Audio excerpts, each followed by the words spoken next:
So, good afternoon. The reluctant homesteader here, drinking a homemade latte. Mm. So, this is what I like to do. I have processed food. Just spend some time outdoors. And the quail, I think you can see, yeah, there's the quail. And I shared the other day that I wrapped them in bubble wrap as insulation, and I'm really glad I did because it was in the low 50s last night. I think the high 40s. It was pretty cold. They're faring well and look great. So, I want to introduce myself to you. I shared a video of like me getting started, but I haven't introduced you to me. So, this is my home. I live in Ohio, and my name is Bridget. I am a mother, a friend, a community steward, and a land reparations um, apprentice. Yeah, I'm an apprentice. I work with the land, and the land is teaching me, which is what brought me to being a reluctant homesteader, because the more time that I spent outdoors, um, learning about different bioregions, learning about different habitats and what transpires there, and building trust. There are many places in my area that have been hurting, either by being ignored or overused. And it's taken many, many years of consistently showing up to build a relationship with the lands that I live upon and walk upon. And through that relationship, I kept being encouraged to learn more about plants. So, good friends of mine at Earth Wisdom Wellness offered a wart cutters class earlier, I think it was January of this year, 2022.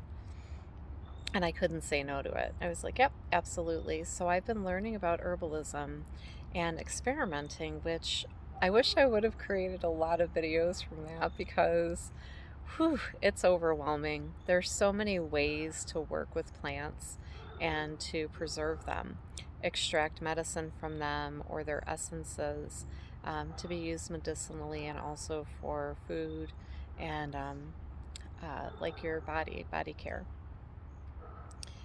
I am a baby when it comes to this. I'm like super green and it's fun. Like it's a lot of fun for me to learn. But through all of that, I keep deepening and wanting a closer relationship with everything that I come in contact with.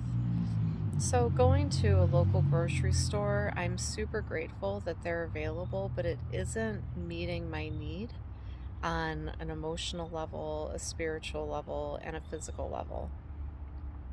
I think through the pandemic, it became really obvious to me that the foods that we feel are going to be there all the time, that's not a guarantee. And it was incredibly stressful for me to try to acquire food for our family during the quarantine. And I just didn't want to do that anymore. So that's why I am beginning with Quail. I've been building relationships with local farms throughout Ohio, thanks to, again, our friends at Earth Wisdom Wellness.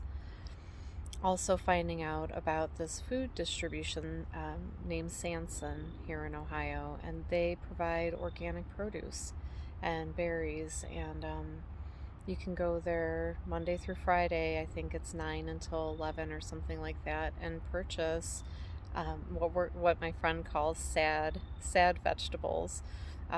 There might be one strawberry in the container that isn't doing so good, and it doesn't mean that all of the strawberries are bad.